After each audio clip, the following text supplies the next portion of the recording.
दोस्तों आज की क्लास में हम पढ़ेंगे न्यायपालिका। विधायिका चैप्टर अपना कंप्लीट हो चुका है और आज हम न्यायपालिका को शुरू करने जा रहे हैं, जिसमें हम सबसे पहले सर्वोच्च न्यायालय यानी भारत के सुप्रीम कोर्ट को पढ़ेंगे। अब भारत में न्यायपालिका किस प्रकार की है, सबसे पहले तो यही सवाल उठता है। भारत में न्यायपालिका एकीकृत प्रकार की है, एकीकृत न्यायपालिका। अब एकीकृत का क्या मतलब हुआ? एकीकृत का मतलब हुआ कि ऐसा नहीं है कि यहाँ पर संघ सूची के लिए अलग कोर्ट है, राज्य सूची के लिए अलग कोर्ट है, जैसा कि अमेरिका में है। अमेरिका में क्या है, वहाँ का जो सुप्रीम कोर्ट है वो सिर्फ संघ सूची वाले विषयों पर मामलों की सुनवाई करता है, और जो स्टेट के कोर्ट हैं वो जो स्टेट के विषय हैं या स्टेट के कानून हैं उनके अनुसार जो कार्रवाई है वो स्टेट कोर्ट करते हैं। स्टेट कोर्ट के निर्णय को वहाँ का सुप्रीम कोर्ट है वो लगभग मामलों में बदल नहीं सकता है, लेकिन भारत में ऐसा नहीं है। भारत में एकीकृत न्यायपालिका का मतलब है कि इसके शीर्ष पे सबसे बड़ा कौन होगा? सर्वोच्च न्यायालय होगा, सुप्रीम कोर्ट होगा, और उसके अधीन जितने राज्यों के हाई कोर्ट है वो होंगे, और उन हाई कोर्ट के अधीन उन राज्यों या केंद्र शासित प्रदेशों के जो अधीनस्थ न्यायालय हैं, सत्र न्यायालय हैं, वो सारे आते हैं। तो जो सर्वोच्च न्यायालय है ये सारे न्यायालयों को कंट्रोल करता है, सारे हाई कोर्ट्स को। हाई कोर्ट्स है ये कंट्रोल करते हैं डिस्ट्रिक्ट कोर्ट्स को। तो ये एक एकीकृत व्यवस्था है। कोई भी निर्णय जो डिस्ट्रिक्ट कोर्ट में दिया है, हाई कोर्ट में दिया है, वो सुप्रीम कोर्ट है उसको बदल सकता है, और सुप्रीम कोर्ट के निर्णय को जो हाई कोर्ट और डिस्ट्रिक्ट कोर्ट है वो एज ए रेफरेंस लेते हैं अगर कोई उसी प्रकार का मामला उनके सामने आता है। तो इसमें सबसे पहले क्या हो गया? शीर्ष पर है दोस्तों सर्वोच्च न्यायालय।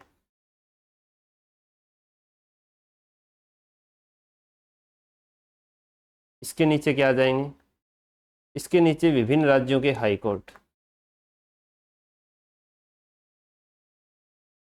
अब हम एक तरह से बोल सकते हैं कि राज्यों के लिए हाई कोर्ट है, लेकिन राज्यों के लिए हाई कोर्ट वो उसका प्रावधान नहीं है, क्योंकि एक हाई कोर्ट दो से अधिक राज्यों को भी देख सकता है, एक से अधिक राज्यों को भी देख सकता है। कोई हाई कोर्ट ऐसा भी होता है जो स्टेट को भी देखता है और यूटी को भी देखता है, तो वो उसी के लिए प्रेफर नहीं है। वो सिर्फ एक न्यायपालिका का कार्य का बंटवारा है प्रशासन की दृष्टि से, इसलिए ये किया गया है, नहीं तो अपनी एकीकृत न्यायपालिका ही कहलाती है। अब जैसे सर्वोच्च न्यायालय है, इसके अंडर में आते हैं स्टेट्स के हाई कोर्ट, और इनके अंडर में क्या क्या आएंगे?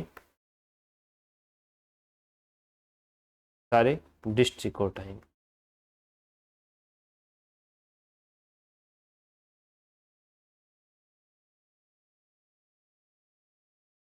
तो ये हो गया हमारा एकीकृत न्यायपालिका क्या है, इस चीज़ का उत्तर। अब हम देखते हैं कि सुप्रीम कोर्ट या हाई कोर्ट के सभी मामलों पर कंट्रोल करता है, तो ऐसा नहीं है। इसको हमें समझना होगा। यहाँ पर क्वेश्चन पुटअप हो सकता है कि जो सुप्रीम कोर्ट है, सुप्रीम कोर्ट को मैं ऐसे लिखूंगा, ये हाई कोर्ट के कौन से न्यायालयों पर, ये जो न्यायिक मामले हैं, न्यायिक मामलों में हाई कोर्ट है वो सुप्रीम कोर्ट का अधीनस्थ है, लेकिन इसके जो प्रशासनिक कार्य हैं,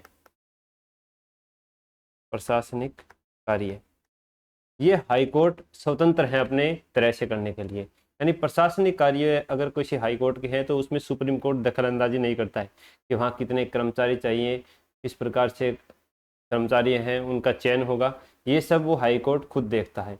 लेकिन जो न्यायिक प्रक्रियाएं वहाँ पर फॉलो की जाती है, जो वहाँ पर केस आते हैं, उनमें सही तरह से संविधान का पालन हो रहा है कि नहीं हो रहा, वो निर्णय उनके अधिकार क्षेत्र में रहकर दिए जा रहे हैं कि नहीं दिए जा रहे, ये सारे सुप्रीम कोर्ट के न्यायिक ज्यूरिडिक्शन के अंदर आते हैं, और इस पर हाई कोर्ट पे सुप्रीम कोर्ट का कंट्रोल होता है।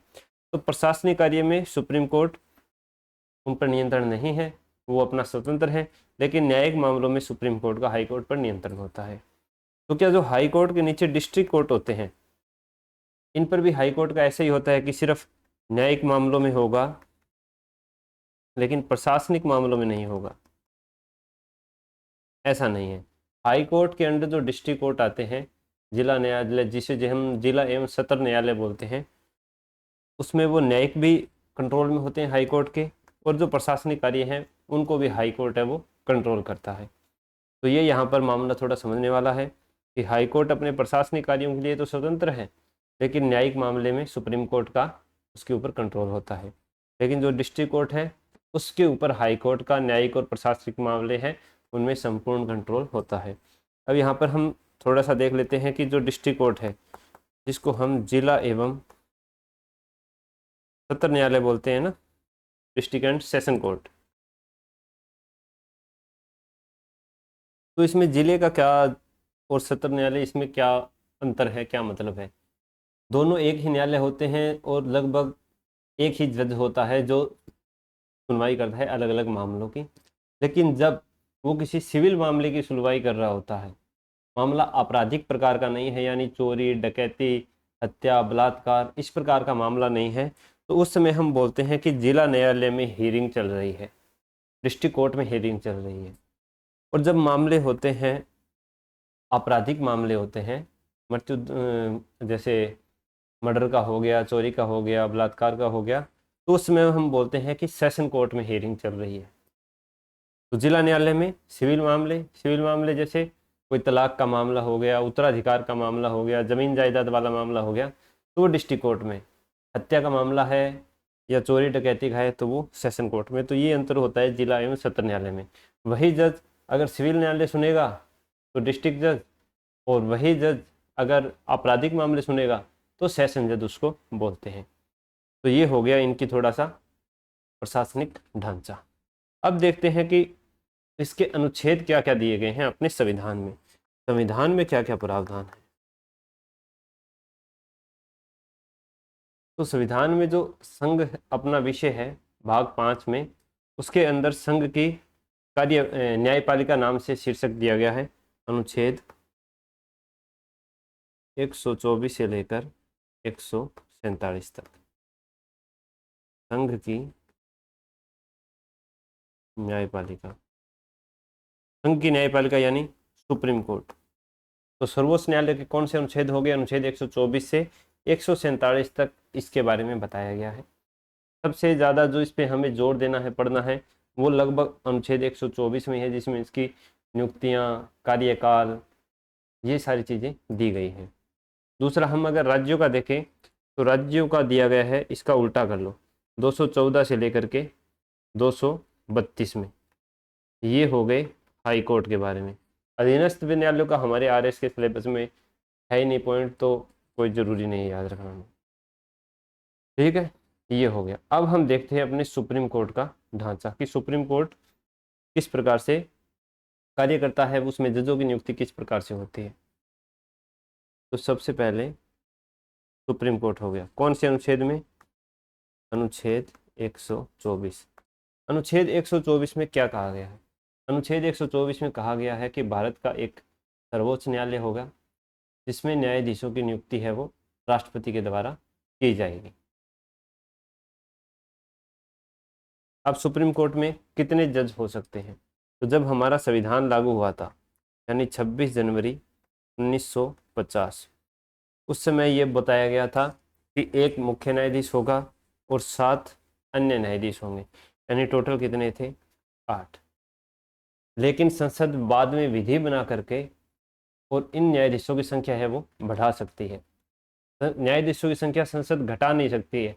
जैसे अभी हाल फिलहाल बात करें तो 1+33 34 न्यायाधीश हैं अपने सुप्रीम कोर्ट में। तो ऐसा नहीं है कि संसद विधि बना करके इनकी संख्या है वो घटा दे, नहीं, बढ़ा तो सकती है लेकिन घटा नहीं सकती है।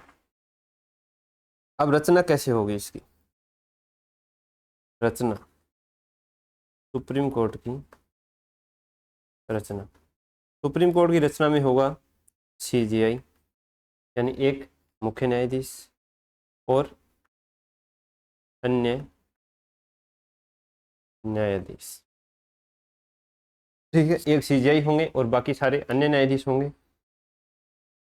कितने होंगे ये संसद विधि द्वारा निर्धारित करेगी।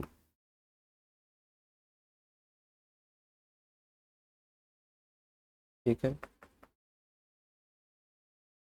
शुरू में मैंने आपको बताया 7 थे, लेकिन बाद में सुप्रीम कोर्ट नंबर ऑफ जजेस अमेंडमेंट एक्ट 2019 पारित हुआ और उसके आधार पर इसमें इनकी संख्या कितनी कर दी गई? 1+33, यानी एक सीजीआई रहेगा और 33 अन्य न्यायाधीश रहेंगे। तो बस ये प्रश्न 2 प्रश्न बनते हैं कि कौन इनकी संख्या बढ़ा सकता है। संसद विधि बना करके। संविधान लागू हुआ था कितने थे? 1+7। हाल ही में कितने हैं? 1+33। एक मुख्य न्यायाधीश और 33 अन्य न्यायाधीश। तो ये तो होगी न्यायाधीशों की संख्या। अब हम देखते हैं कि कोई भी व्यक्ति है वो सुप्रीम कोर्ट का न्यायाधीश नियुक्त होना चाहता है तो उसके पास क्या क्या योग्यताएं होनी चाहिए। तो सबसे पहली और फॉरमोस्ट जो योग्यता हर जगह आपको देखने को मिलेगी कि वो क्या होना चाहिए? इंडियन होना चाहिए, वह भारत का नागरिक होना चाहिए। और केवल 2 ही योग्यताएं दी गई है सुप्रीम कोर्ट का न्यायाधीश बनने के लिए, ज़्यादा कोई योग्यताएं नहीं है। आप भी बनना चाहो तो बन सकते हो, लेकिन 1 नंबर वाली कैटेगरी में तो आप फॉल कर गए। अब 2 नंबर वाली कैटेगरी है, उसको देखते हैं। 2 नंबर वाली में 3 बातें लिखी हुई हैं। पहली बात क्या है कि अगर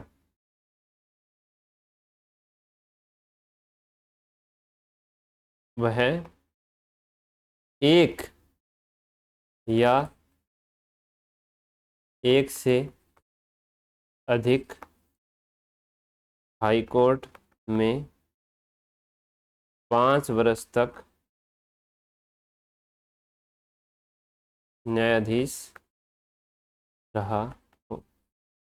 उसके बाद पहली शर्त यह है कि उसको किसी हाई कोर्ट में, एक हाई कोर्ट में या एक से ज़्यादा हाई कोर्ट में 5 साल तक वो न्यायाधीश रहना चाहिए। क्योंकि न्यायाधीशों का ट्रांसफ़र है वो एक हाई कोर्ट से दूसरे हाई कोर्ट में होता रहता है। तो हो सकता है उसने 2 साल केरला हाई कोर्ट में बिताए हो न्यायाधीश के रूप में, 2 साल राजस्थान हाई कोर्ट में और 1 साल चंडीगढ़ हाई कोर्ट में, तो उसके टोटल 5 साल हो गए। तो वो सुप्रीम कोर्ट का न्यायाधीश नियुक्त होने के लिए योग्य है। अगर मान लो ये नहीं है, वो न्यायाधीश नहीं बन सका है, तो है या में क्या लिखा गया है कि वह एक या अधिक हाई कोर्ट में न्यूनतम 10 वर्ष तक वकालत कर चुका हो। कि चलो ठीक है, न्यायाधीश नहीं बन पाया तो वो न्यूनतम 10 वर्ष तक किसी एक या एक से ज़्यादा हाई कोर्ट में वकालत कर चुका हो। अब ऐसा भी अगर मान लो वो नहीं है, तो एक तीसरा सिंपल सा चीज़ और जोड़ी गई है, या वो राष्ट्रपति की नज़र में पारंगत विधिवेता हो। अब पारंगत विधिवेता मतलब बहुत ही धुरंधर प्रकार का वकील हो, ऐसे ऐसे मामलों को उसने उठाया हो और इनका जो पक्ष रखा है तो उसमें उसका कोई सामना नहीं करने वाला हो। तो हो सकता है कि जो महान्यायवादी है अपने भारत का महान्यायवादी कौन नियुक्त करते हैं? मंत्रिपरिषद नियुक्त करती है राष्ट्रपति को सलाह दे करके। तब वो महान्यायवादी है उसको भी सुप्रीम कोर्ट का जज बनाया जा सकता है, क्योंकि वो भी एक पूरा पारंगत विधिवेता होता है। तभी सरकार है उसको वकील रखती है ताकि सरकार के खिलाफ जो केस है वो उनको सुप्रीम कोर्ट में, हाई कोर्ट में लड़ सके। तो ये 3 हैं, इन तीनों में से एक होनी जरूरी है।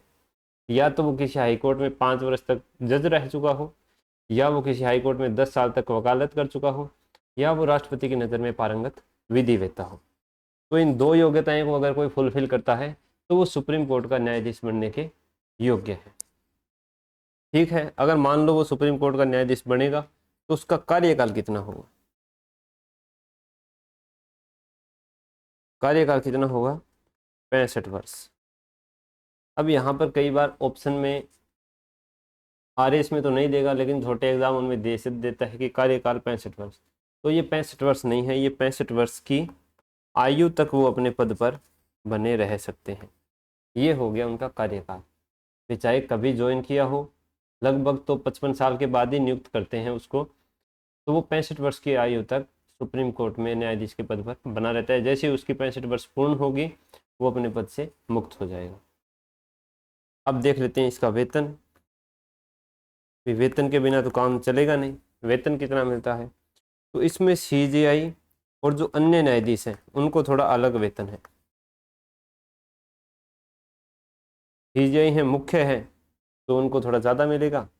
इनको मिलता है 2.8 लाख। 2,80,000 रुपये सीजीआई का वेतन है, भत्ते अलग से हैं, आवास अलग से है, ट्रांसपोर्ट अलग से है, ठीक है। और अन्य न्यायाधीश का 30,000 रुपये कम है, 2.5 लाख। बाकी सारी सुविधाएं इनको दी जाती हैं। इसके बाद पेंशन भी मिलती है, वेतन में पेंशन भी दी जाती है। अब आने वाला प्रश्न जो है वो ये है कि इनकी जो वेतन भत्ते पेंशन है ये किस पर भारित होते हैं? ये होते हैं भारत की जो संचित निधि है, संचित निधि पर भारित होते हैं। अब संचित निधि पर भारित होने का मतलब मैंने आपको पिछली क्लास में बताया था कि जो भी खर्चा भारत की संचित निधि पर भारित है उसके ऊपर सदन में, संसद में चर्चा हो सकती है, मतदान नहीं हो सकता। तो इसका मतलब कोई भी आएगा तो वो पारित कर दिया जाएगा, उसमें किसी भी प्रकार का मतदान नहीं होगा। दूसरा, इनके कार्यकाल के दौरान इनके वेतन भत्तों में कटौती नहीं की जा सकती। कार्यकाल के दौरान वेतन भत्तों में कटौती नहीं।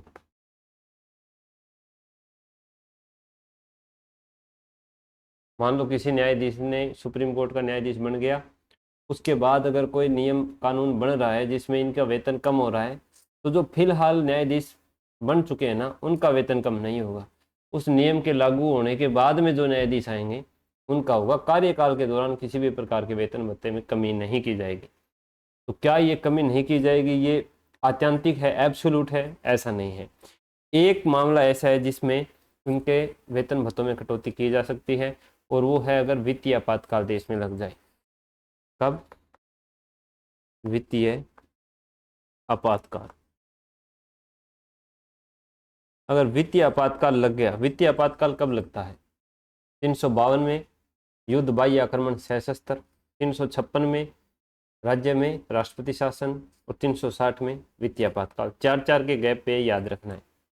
अनुच्छेद 360, तब इनके वेतन भत्तों में कटौती की जा सकती है, ठीक है, वरना उनके वेतन भत्तों में कटौती नहीं की जाएगी। अब देखते हैं कि इनकी नियुक्ति कैसे होती है। योग्यता तो है, लिए बैठे हैं, बहुत व्यक्ति लिए बैठे हैं, तो उन सभी को तो सुप्रीम कोर्ट का न्यायाधीश बना नहीं सकते। हाई कोर्ट में तो 5-5 साल बहुत जज काम कर चुके हैं। तो इनकी नियुक्ति की क्या प्रक्रिया होगी?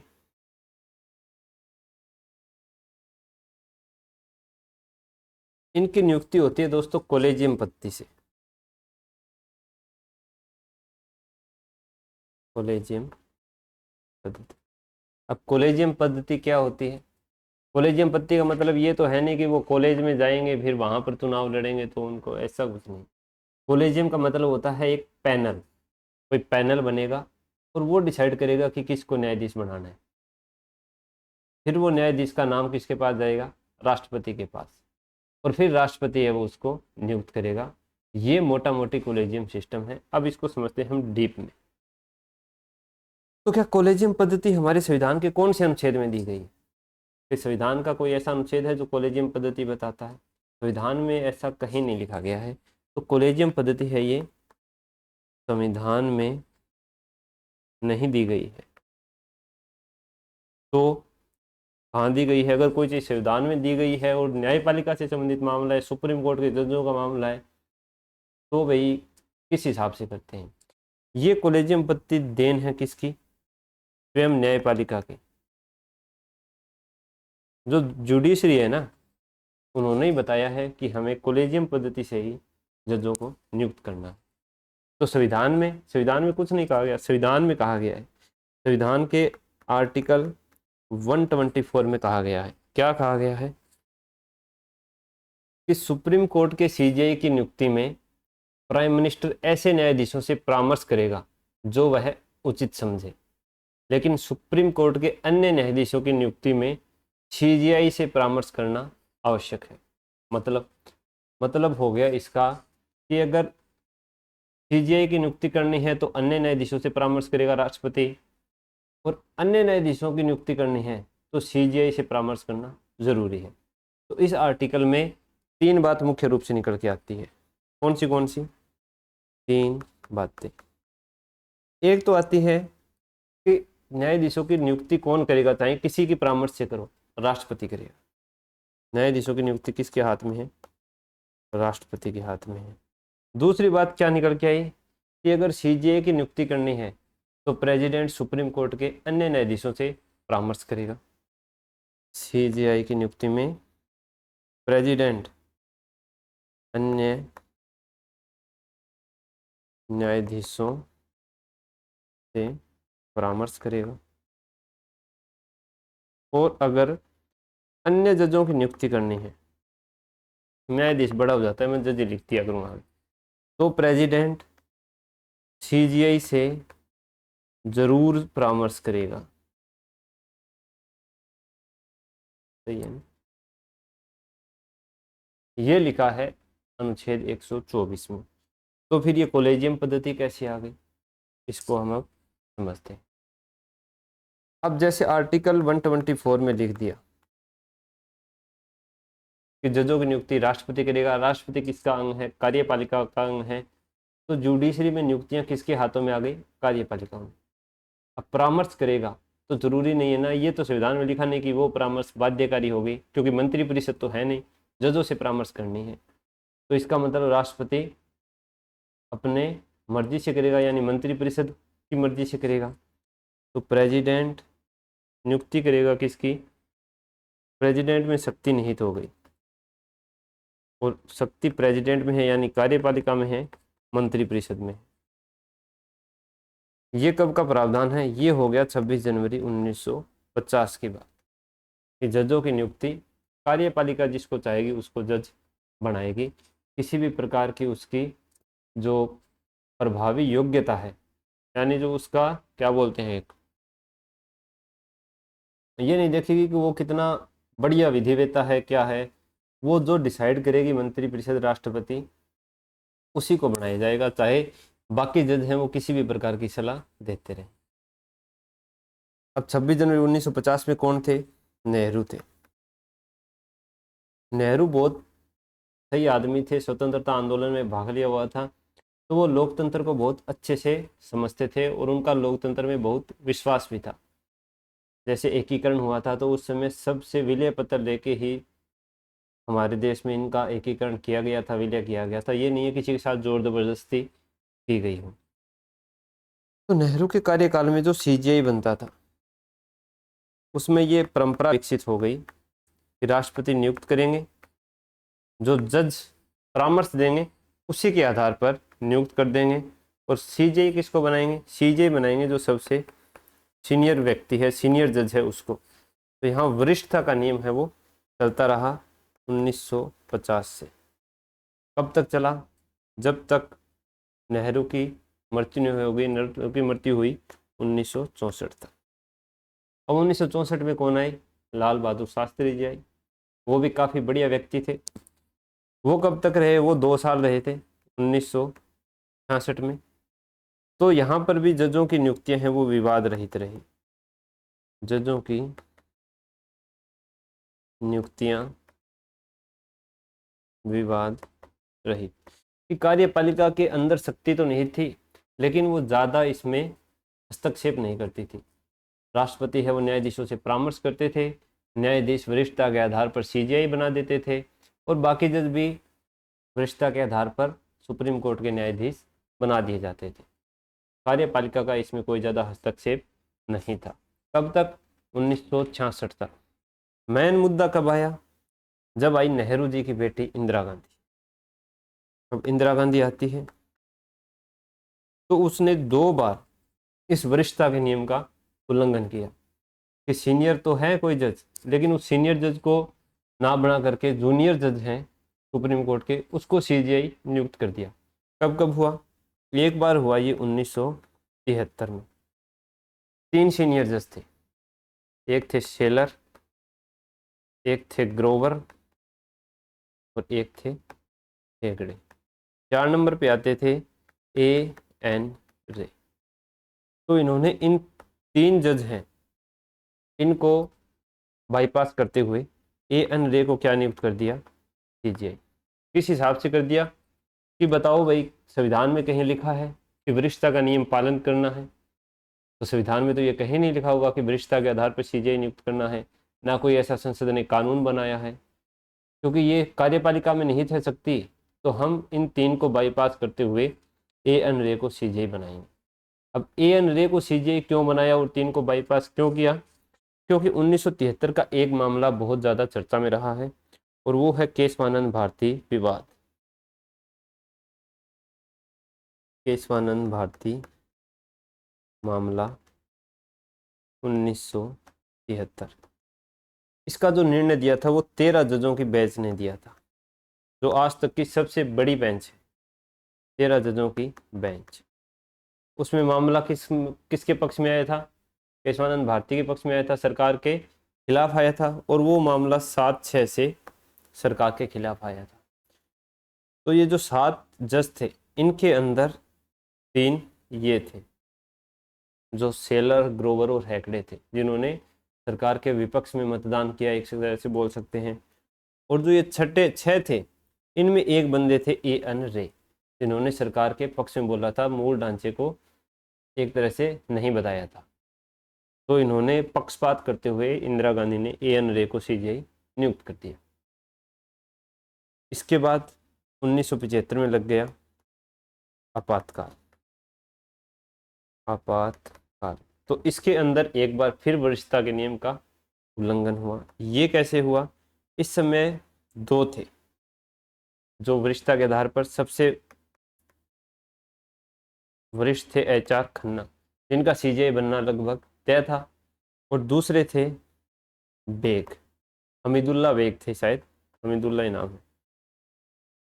तो इन्होंने एच आर खन्ना को नहीं बनाते हुए किसको बनाया सीजीआई? बेग को बनाया। क्यों बनाया? क्योंकि उस समय जो एक बंदी प्रत्यक्षीकरण का मामला आया था, बंदी प्रत्यक्षीकरण, उसमें यह मामला था कि क्या आपातकाल के दौरान भी बंदी प्रत्यक्षीकरण जो रिट है वो जारी की जा सकती है। तो इसमें एच आर खन्ना ने तो बोला था कि हाँ जारी की जा सकती है, और बेग ने बोला था कि नहीं की जा सकती। अब नहीं की जा सकती, वो सरकार के पक्ष में है। तो इन्होंने फिर एच आर खन्ना को बाईपास करते हुए इंदिरा गांधी ने किसको बना दिया? बेग को बना दिया। ये 2 बार उल्लंघन हुआ है वरिष्ठता के नियम का, लेकिन उसके बाद वरिष्ठता से चली आ रही है परंपरा, और आज तक इसका उल्लंघन नहीं हुआ है। अब ये वरिष्ठता का नियम आया कैसे कैसे? ये 4 केस हुए हैं, जिनको first जजेज case, second जजेज case, third जजेज case, और थर्ड ही है ना, फोर्थ तो है नहीं, थर्ड जजेज केस, 3 ही जज केस हैं जिनके अनुसार आया है। तो फर्स्ट जजेज केस को हम समझते हैं। फर्स्ट जजेस केस ये आया दोस्तों 1982 में। इसको एसपी गुप्ता केस भी बोलते हैं। इसमें सुप्रीम कोर्ट ने क्या निर्णय दिया?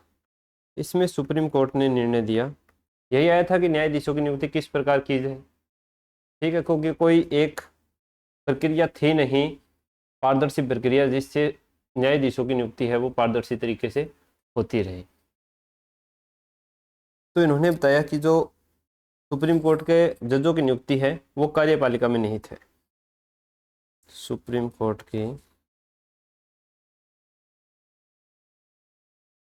जजों की नियुक्ति कार्यपालिका में निहित है, और जो जज परामर्श देते हैं वो सहमति नहीं है, बाध्यकारी नहीं है राष्ट्रपति के ऊपर, कि परामर्श जो है वो नॉट इक्वल टू सहमति, राष्ट्रपति की सहमति के बराबर नहीं है। ठीक है, राष्ट्रपति चाहे तो जिसके लिए परामर्श दी गई है उससे अलग कोई व्यक्ति है उसको भी न्यायाधीश बना सकते हैं। तो ये बाध्यकारी नहीं हुई, बाध्य है नहीं।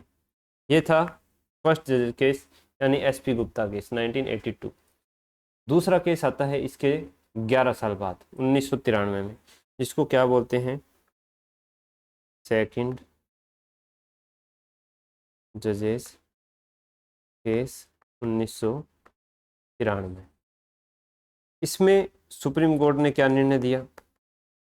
इसमें सुप्रीम कोर्ट ने निर्णय दिया कि सीजीआई की नियुक्ति में एक तो वरिष्ठता का नियम पालन किया जाएगा, वरिष्ठता का नियम। अब सीजेआई की नियुक्ति को तो इन्होंने यहाँ फिक्स कर दिया कि जो सबसे वरिष्ठ न्यायाधीश होगा सुप्रीम कोर्ट में, जिस समय सीजेआई पदमुक्त हो रहे होंगे वर्तमान, तो उस समय जो वरिष्ठतम न्यायाधीश होगा वो सीजेआई बनेगा, ये फिक्स कर दिया। तो अब इसमें कोई दो राय नहीं रही। इसके बाद से ये लगातार परंपरा चली आ रही होती है, एक सीजेआई है, उसके बाद हमें पहले से ही पता होता है आने वाले की 3-4 सीजेआई कौन रहेंगे, ये कर दिया। दूसरा बता दिया कि जो 124 में परामर्श लिखा हुआ है, परामर्श है, वो इक्वल है सहमति के, कि अगर जजों ने राष्ट्रपति को कोई परामर्श दी है तो राष्ट्रपति को उन्हीं व्यक्तियों को जज नियुक्त करना पड़ेगा। तो परामर्श सहमति हो गई, यानी ये क्या हो गई, बाध्यकारी हो गई राष्ट्रपति के ऊपर। तीसरा उन्होंने ये बताया कि ये जो नाम है ये एक कॉलेजियम प्रणाली से दिए जाएंगे, एक कॉलेजियम बनेगा, उसके आधार पर परामर्श की जाएगी जजों में, और फिर वो नाम है वो राष्ट्रपति को सुझाए जाएंगे। तो इस कॉलेजियम में कितने सदस्य होंगे, इस कॉलेजियम में सदस्य होंगे दोस्तों 3। एक तो होगा सीजेआई और 2 होंगे सुप्रीम कोर्ट के वरिष्ठतम न्यायाधीश। एक सीजेआई होंगे, 2 सुप्रीम कोर्ट के वरिष्ठतम न्यायाधीश होंगे। सीजेआई और सुप्रीम कोर्ट के वरिष्ठतम न्यायाधीश दोनों परामर्श करेंगे और फिर वो नाम देंगे प्रेसिडेंट को, और प्रेसिडेंट उनको नियुक्त कर देगा। लेकिन इसमें पेच ये था कि इसमें एक प्राथमिकता का सिद्धांत है, उसको फॉलो किया जाएगा। अब ये प्राथमिकता का सिद्धांत क्या होता है, प्राथमिकता का सिद्धांत, प्राथमिकता का सिद्धांत है कि किसी व्यक्ति को हम प्राथमिकता दे रहे हैं। कॉलेजियम में कौन है, सीजेआई प्लस में 2 अन्य जजेज हैं, और मान लो 2 व्यक्ति हैं जिनको जज बनाना है, ये मान लीजिए एक बार, एक है ए और एक है बी। इन 2 व्यक्तियों ने बोल दिया कि ए को न्यायाधीश बनाया जाए सुप्रीम कोर्ट का, लेकिन सीजेआई ने बोल दिया नहीं, इनको नहीं बनाएंगे, तो ए को न्यायाधीश नहीं बनाया जाएगा। दूसरा बी है, बी के लिए जो 2 जज हैं इन्होंने बोल दिया कि बी को न्यायाधीश नहीं बनाना है, यानी 2 मत हो गए एक तरह से नहीं बनाने में, लेकिन सीजेआई ने बोल दिया कि इसको बनाना है, तो बी को सुप्रीम कोर्ट में न्यायाधीश बना दिया जाएगा। यह है प्राथमिकता का नियम, जिसमें सीजेआई के निर्णय को प्राथमिकता दी जा रही है। तो बाकी 2 का क्या काम है, बाकी 2 का काम है सिर्फ सीजेआई को परामर्श देना, सलाह देना, या उनके साथ सलाह मशवरा करना, चर्चा करना। बाकी जो अंतिम निर्णय है वो कौन लेता है, सीजेआई लेगा। अब इस मुद्दे पर धीरे धीरे बहस छिड़ने लगी कि एक तो भारत की न्यायपालिका है जिसमें सुप्रीम कोर्ट सर्वोच्च स्तर पर है, और उसके न्यायाधीशों की नियुक्ति कौन कर रहा है, सिर्फ एक व्यक्ति कर रहा है जो सीजेआई है, क्योंकि बाकी 2 जज हैं वरिष्ठतम, उनकी कोई मान्यता नहीं है, और जो राष्ट्रपति है वो भी बाध्यकारी है कि कॉलेजियम जो नाम सुझाएगा वो नाम न्यायाधीश उसको नियुक्त करना पड़ेगा। तो अब धीरे धीरे ये मुद्दा बढ़ता बढ़ता इसमें बदल गया, तीसरे जज केस में, थर्ड जजेस केस।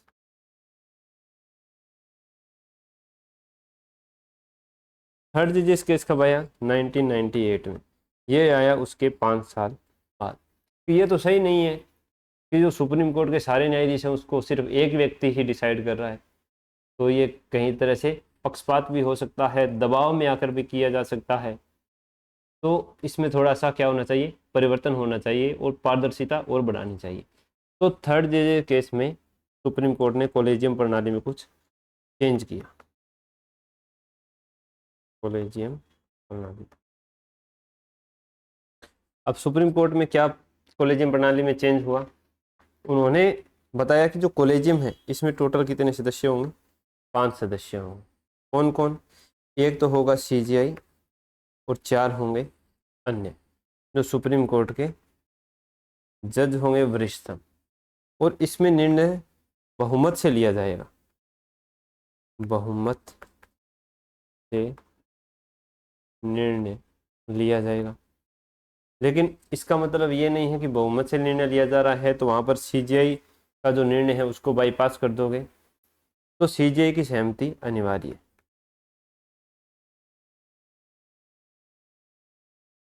ये 2 क्लोज लगा दिए, कि निर्णय है वो बहुमत से होगा, लेकिन सीजीआई की सहमति अनिवार्य है। अब इसको समझते हैं, ये कैसे है। ये है कि मान लो ए बी सी डी, इन 4 व्यक्तियों को सुप्रीम कोर्ट का जज नियुक्त करना है। अब ए के लिए सीजीआई ने बोल दिया, ये सीजीआई है, ये 4 जजेज हो गए। ए के लिए सीजीआई ने बोल दिया कि इसको बनाना है, और 4 में से 3 ने बोल दिया कि नहीं बनाना, एक ने बोल दिया बनाना है, तो ये फाइनली नहीं बनेगा, ठीक है, क्योंकि बहुमत नहीं है, सीजीआई ने तो बोल दिया है। बी के लिए सीजीआई ने बोल दिया नहीं बनाना, लेकिन बाकी चारों ने बोल दिया कि बनाना है, तो बी भी नहीं बनेगा, क्योंकि बहुमत तो है लेकिन सीजीआई की सहमति नहीं है। सी के मामले में क्या होगा, सीजीआई ने बोल दिया और 2 अन्य ने बोल दिया और 2 ने नहीं बोला, तो सी को वहाँ पर बना दिया जाएगा, क्योंकि 3 में बहुमत भी आ गया और सीजीआई की सहमति भी आ गई। तो वर्तमान का जो कोलेजियम सिस्टम है वो इस प्रकार से है, 5 सदस्य, 1 सीजीआई, 4 अन्य जज, बहुमत के आधार पर निर्णय होगा, प्लस में सीजीआई की सहमति अनिवार्य है। तो ये मैंने आपको समझा दिया। इस प्रकार से कोई भी सुप्रीम कोर्ट का जज वो नियुक्त होता है, और सीजीआई जो सबसे वरिष्ठतम न्यायाधीश है वही बनता है। तो ये यहाँ चीज़ हो गई क्लियर। अब ऑस्ट्रेलिया जैसे देशों में क्या है कि वहाँ पर सीजीआई की नियुक्तियों में कार्यपालिका की भूमिका है, ठीक है। वहाँ जो एनजेएसी बना हुआ है एक से, वहाँ का जो एनजेएसी है, न्यायिक नियुक्ति आयोग है वहाँ का, उसमें विधि मंत्री वगैरह होते हैं। तो भारत में भी सोचा गया, पहले भी 90s के दौर में भी ये मुद्दा उठा, लेकिन इसको 2014 में लाया गया मोदी सरकार के द्वारा, एनजेएसी। एक यार, NJAC, national judicial appointment commission, राष्ट्रीय न्यायिक नियुक्ति आयोग, राष्ट्रीय न्यायिक नियुक्ति, गलत है क्या, नियुक्ति गलत लिख दिया बना के, राष्ट्रीय न्यायिक नियुक्ति आयोग। मैंने यार नियुक्ति कौन लिखना माना आज, चलो देख लिया। ये कब बना, ये एक अधिनियम लाया गया था, 123वां विधेयक था ये, और 99वां अमेंडमेंट था। 123वां बिल था और 99th अमेंडमेंट 2014। अब ये लोकसभा में से भी पारित हो गया, राज्यसभा से भी पारित हो गया, और राष्ट्रपति थे प्रणब मुखर्जी, उन्होंने इस पे साइन भी कर दिए। तो इसको लेकिन संविधान की जो सर्वोच्च न्यायालय है उसके 5 जजों के बेंच ने इसको असंवैधानिक घोषित करते हुए रद्द कर दिया कि ये न्यायपालिका में कार्यपालिका का हस्तक्षेप है और शक्तियों के पृथक्करण के सिद्धांत के खिलाफ है, और ये सुप्रीम कोर्ट की शक्ति है उनको कम करता है, ठीक है, क्योंकि पहले तो सिर्फ जजों के हाथ में है नियुक्ति, अब इसमें कुछ ऐसे प्रावधान थे जिसमें कार्यपालिका की भूमिका हो गई थी, तो सुप्रीम कोर्ट की शक्ति को कम किया जा रहा है। तो इस बिल को आधे से ज़्यादा राज्यों के विधानमंडलों से भी पारित करवाया गया था। अब आपको पता होना चाहिए कि कोई भी संविधान में संशोधन होता है तो वो लोकसभा से विशेष बहुमत से कुल, और उपस्थित और मतदान करने वालों के कुल का बहुमत, उपस्थित मतदान का 2/3, ऐसे ही राज्यसभा से, और राज्य विधानमंडल है उनमें साधारण बहुमत से पारित करवाना होता है, तब जाकर जो सुप्रीम कोर्ट की शक्तियां कम करने वाला कोई अधिनियम है वो बन पाता है। चाहे सुप्रीम कोर्ट की शक्तियां कम हो रही हो, चाहे राष्ट्रपति के निर्वाचन संबंधित कोई परिवर्तन किया जा रहा हो, जो संघीय ढांचे को प्रभावित करते हैं उसके लिए ये व्यवस्था की गई। तो ये लागू हो गया, लेकिन इसको सर्वोच्च न्यायालय ने 5 जजों की बेंच ने असंवैधानिक घोषित कर दिया। तो ये राष्ट्रीय न्यायिक नियुक्ति आयोग था, इसमें क्या क्या प्रावधान थे वो हम देख लेते हैं। इसमें थे कि जो एनजेएसी है उसमें 6 सदस्य होंगे। एनजेएसी इसमें कितने सदस्य होंगे, 6 में 1 सदस्य कन्फर्म है, जो आपको पता है कौन होना है, सीजीआई, राष्ट्रपति नहीं, सीजीआई, क्योंकि राष्ट्रपति को सिर्फ नियुक्ति करनी है एक आदेश पारित करके, ठीक है। एक ये हो गया, पीछे कितने बचे, 5 में से 5 सदस्य बच गए। 5 में से 2 क्या रहेंगे, सुप्रीम कोर्ट के वरिष्ठ न्यायाधीश। 2 क्या हो गए, सुप्रीम कोर्ट के जज हो गए। एक कौन रहेगा, जो अपना विधि एवं न्याय मंत्री है, लॉ एंड जस्टिस मिनिस्टर, विधि एवं न्याय मंत्री यानी कैबिनेट मंत्री। और दो कोई अन्य सदस्य होंगे जिनको ख्याति प्राप्त हो, यानी ख्याति लब्ध व्यक्ति, ख्याति लब्ध व्यक्ति। अब हम सोचेंगे कि ख्याति लब्ध व्यक्ति तो कोई भी हो सकता है। बहुत से ऐसे लोग हैं जिन्होंने समाज सेवा की है, खेल में योगदान दिया है, अपने जो भारतीय सेना है उसमें लोग गए हैं, वो जो वीर चक्र वगैरह मिले हैं। तो ये ख्याति लब्ध व्यक्ति कैसे चुने जाएंगे, तो इसके लिए सुझाया गया कि इसके लिए एक 3 सदस्यीय समिति होगी। 3 सदस्यीय समिति। इन 3 सदस्यीय समिति में 3 सदस्य कौन होंगे, एक होगा पीएम, एक होगा सीजेआई और एक होगा लोकसभा में विपक्ष का नेता। और अगर कोई विपक्ष का नेता नहीं है तो लोकसभा में सबसे बड़े दल का नेता। ये 3 सदस्य होंगे मनोनीत। ठीक है, तो ये 5 सदस्यों का न्यायिक नियुक्ति आयोग होगा।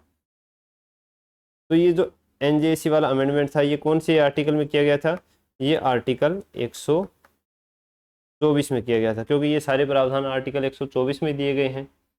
अब ये जो 2 ख्याति लब्ध व्यक्ति हैं, इनमें से एक तो कोई भी हो सकता है, लेकिन जो एक व्यक्ति होगा वो कहाँ से होना चाहिए ये जरूरी है।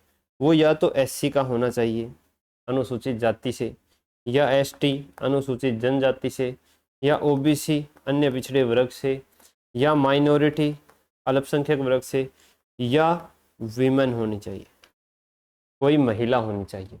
इन 2 में एक ही जरूरी है, एक कोई भी हो सकता है। और इसको कौन डिसाइड करेंगे, 3 सदस्य पीएम सीजेआई लोकसभा में विपक्ष का नेता और बाकी 6 सदस्य एनजेसी में रहेंगे। इसके बाद क्या होगा, इसके बाद होगा परामर्श और निर्णय। परामर्श निर्णय कैसे होगा कि एनजेसी का निर्णय कैसे निकाला जाएगा। एनजेसी का निर्णय निकाला जाएगा, उसी सदस्य का नाम, उसी व्यक्ति का नाम जिसको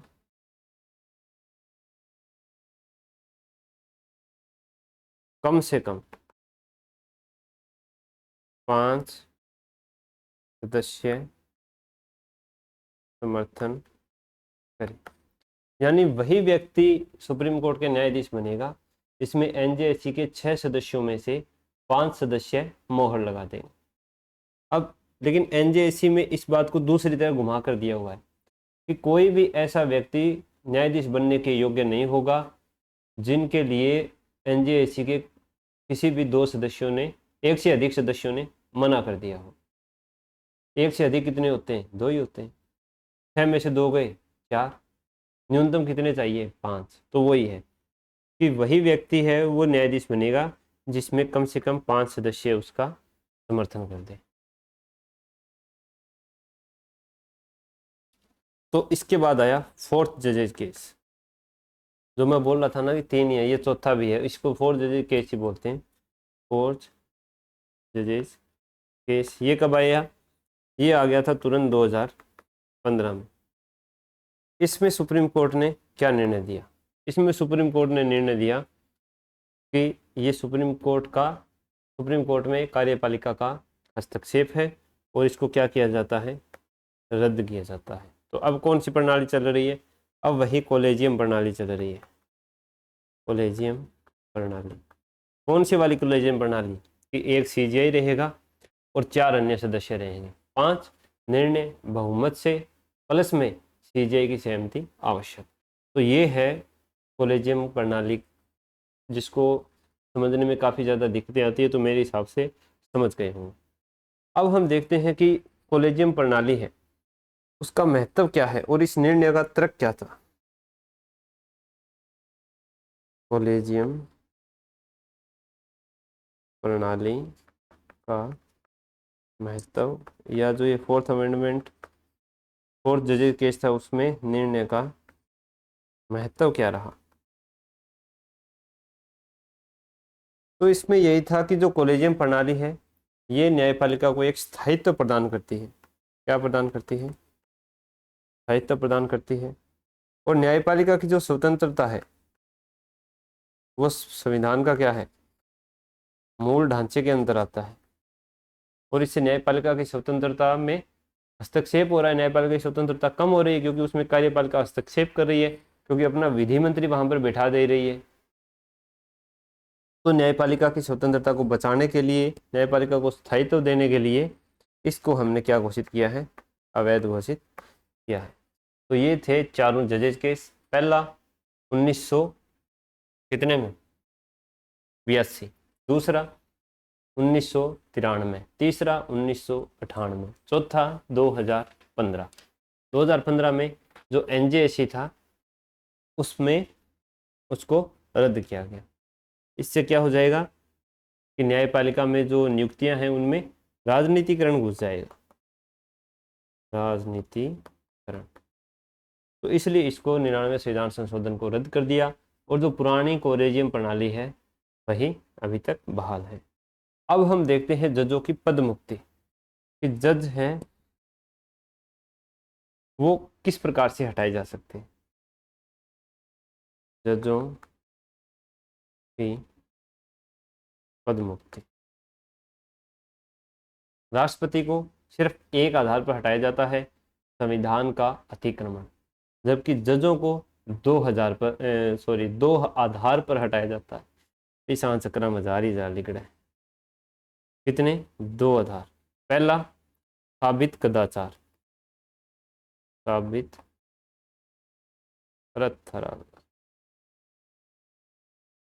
कदाचार, साबित कदाचार यानी प्रूव्ड मिसबिहेवियर, प्रूव्ड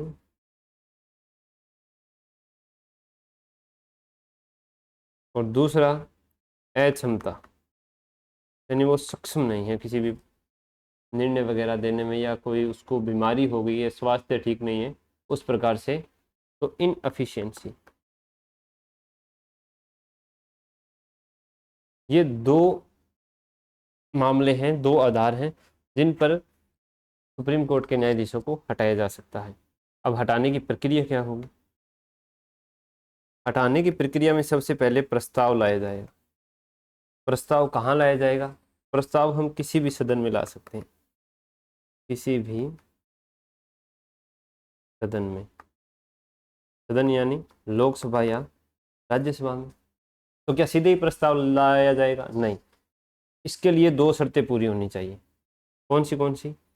अगर प्रस्ताव लोकसभा में लाया जा रहा है तो इस पर 100 सदस्यों के हस्ताक्षर होने चाहिए, 100 सदस्यों की अनुमति से। और राज्यसभा में लाया जा रहा है तो 50 सदस्यों के हस्ताक्षर से, समर्थन से प्रस्ताव लाना चाहिए। ये तो हो गया एक शर्त। दूसरी शर्त है कि कम से कम 14 दिन का नोटिस देना चाहिए कि जज साहब, हम आपको हटाने का प्रस्ताव है वो सदन में ला रहे हैं, आप इस प्रस्ताव को पूरी तरह समझ लीजिए, देख लीजिए और अपने जो पक्ष हैं वो प्रस्तुत करने हैं, उन पर विचार विमर्श कर लीजिए।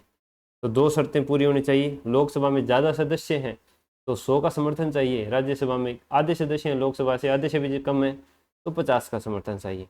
और 14 दिन का नोटिस, हर व्यक्ति जो संवैधानिक पद पर है उसको 14 दिन का नोटिस तो दिया ही दिया जाता है, चाहे वो कौन हो, उपराष्ट्रपति हो, लोकसभा अध्यक्ष हो, उपसभापति हो, या फिर ये सुप्रीम कोर्ट के न्यायाधीश हो। इसके बाद क्या होगा? इसके बाद जिस सदन में ये प्रस्तुत किया जाएगा उसका जो पीठासीन अधिकारी होगा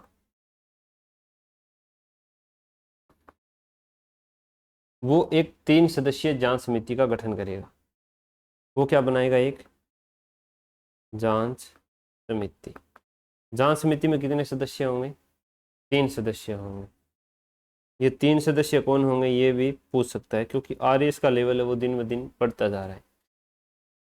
पहली बात तो है कि इन 3 में 2 जज हैं और एक कोई पारंगत विधि वेता होगा। 2 जज कौन से? एक होगा सुप्रीम कोर्ट का जज, सुप्रीम कोर्ट का जज, एक होगा हाई कोर्ट का चीफ जस्टिस, जज भी नहीं, चीफ जस्टिस। किसी भी राज्य के उच्च न्यायालय का चीफ जस्टिस होना चाहिए, उच्चतम न्यायालय का कोई एक न्यायाधीश होना चाहिए और एक पारंगत विधि वेता होना चाहिए, कोई जो विधियों का जानकार हो, महान्यायवादी, महाधिवक्ता टाइप। तो ये 3 सदस्य जांच करेंगे, जांच समिति बिठाएंगे। कौन कौन? सुप्रीम कोर्ट का कोई भी न्यायाधीश, लेकिन ये सारे क्या है? वर्तमान होने चाहिए। ऐसा नहीं है कि रिटायर हो गए हों, वर्तमान में। सुप्रीम कोर्ट का न्यायाधीश, किसी भी एक हाई कोर्ट का मुख्य न्यायाधीश और एक पारंगत विधि वेता। ये 3 सदस्यीय समिति वो जांच करेगी। अगर इस जांच में उसको निर्दोष साबित कर दिया जाता है तो वो प्रस्ताव वहीं पर समाप्त हो जाता है। अब क्या होगा? समिति ने जांच की, अगर जांच में कुछ नहीं आया तो क्या हो जाएगा?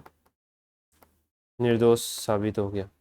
कुछ नहीं आया तो अगर जांच सही पाई जाती है तो फिर उस सदन में क्या कराया जाता है? प्रस्ताव को सदन में मतदान के लिए प्रस्तुत करते हैं। प्रस्ताव को कहाँ लाते हैं? सदन में। अब सदन के बाद कैसे बढ़ता है वो देख लेते हैं।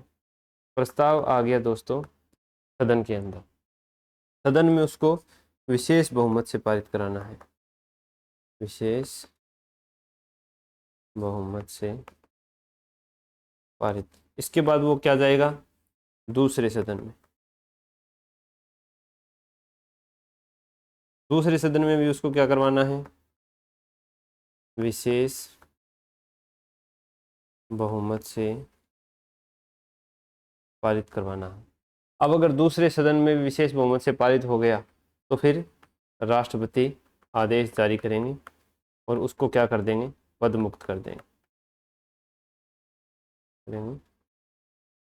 पद मुक्त कर देंगे। अब देखने में तो हमें यही लग रहा है कि राष्ट्रपति और सुप्रीम कोर्ट के जो न्यायाधीश हैं उनको हटाने के जो प्रक्रिया है उसमें कुछ कुछ समानताएं दिखाई देती है, लेकिन इसमें 5 या 6 प्रकार की अंतर हैं जो मैं बता देता हूँ। कई बार हो सकता है ये भी पूछ ले कि प्रेसिडेंट और जो सुप्रीम कोर्ट के जज हैं उनको जो हटाने की प्रक्रिया है उनमें क्या क्या अंतर है, क्या क्या डिफरेंस है। सबसे पहले जो प्रेसिडेंट को हटाने का प्रस्ताव लाया जाता है ना, उसको क्या बोलते हैं? महाभियोग बोलते हैं,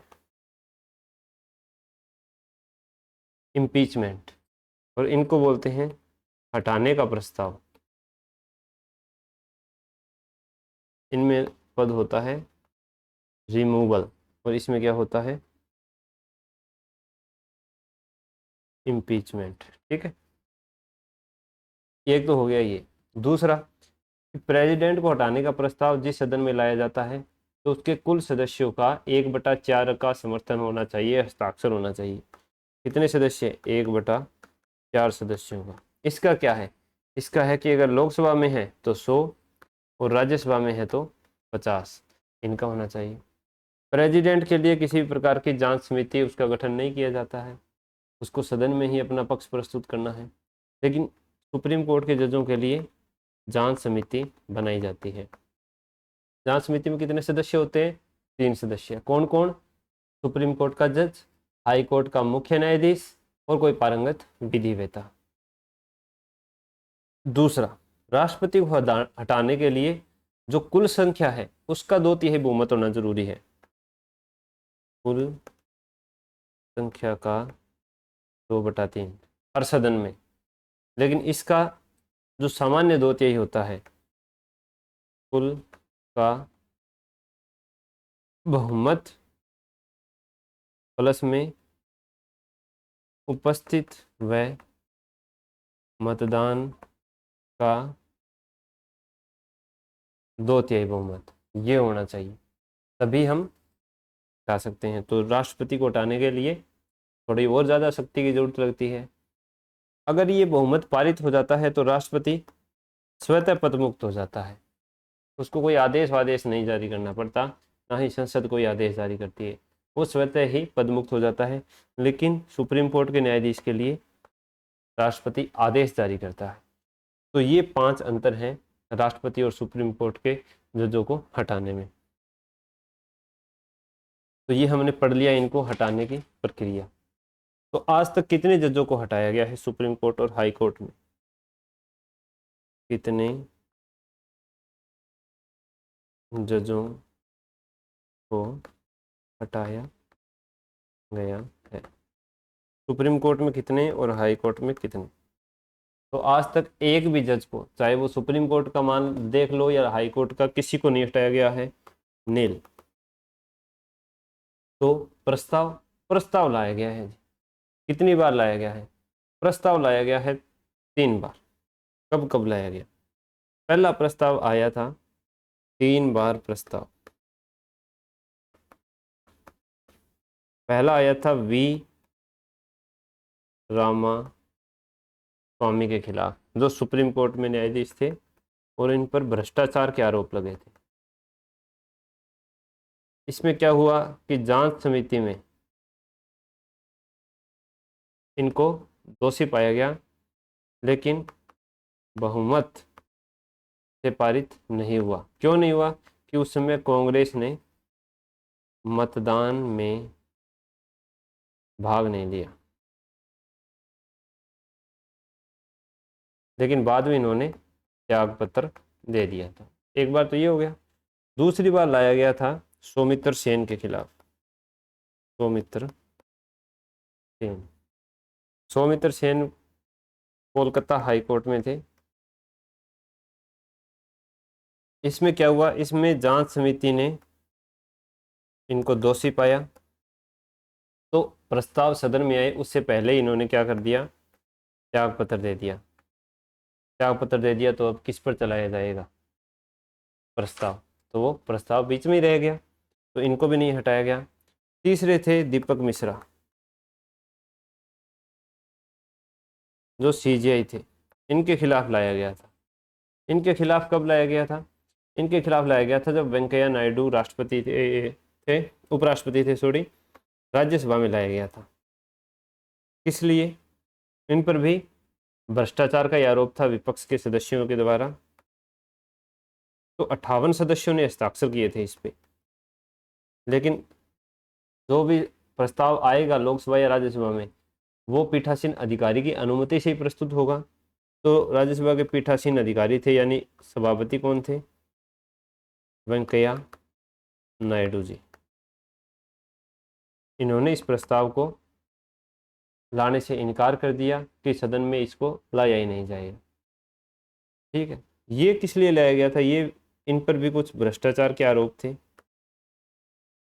तो आपने पढ़ा होगा कि संसद के किसी भी सदन में किसी भी न्यायाधीश के आचरण पर टिप्पणी नहीं की जाएगी, लेकिन ये टिप्पणी तभी की जा सकती है जब उसको हटाने का प्रस्ताव सदन में चल रहा हो। तो इसके ऊपर टिक्का टिप्पणी करने के लिए ही, इसको नज़र में लाने के लिए ही विपक्षी पार्टी ने ये प्रस्ताव लाया था, लेकिन इसको सदन में नहीं रखवाया। तो ये है सुप्रीम कोर्ट के, हाई कोर्ट के जजों का रिमूवल। आज तक किसी के खिलाफ भी ये प्रस्ताव पारित नहीं हुआ है। 3 के खिलाफ हुआ है, जिसमें 2 ने त्याग पत्र दे दिया और तीसरे का आगे ही नहीं बढ़ाया गया। अब कल के लेक्चर में हम देखेंगे सुप्रीम कोर्ट के क्षेत्राधिकार, उसकी शक्तियाँ क्या क्या हैं, वो सारी चीज़ें। तो मिलते हैं कल। दूसरा, अगर आपको वीडियो अच्छी लग रही हो तो आप हमारे चैनल को शेयर कर सकते हो अपने दोस्तों के साथ। टेलीग्राम चैनल का लिंक है वो मैं पिन कमेंट में दे दूँगा। मिलते हैं दोस्तों कल।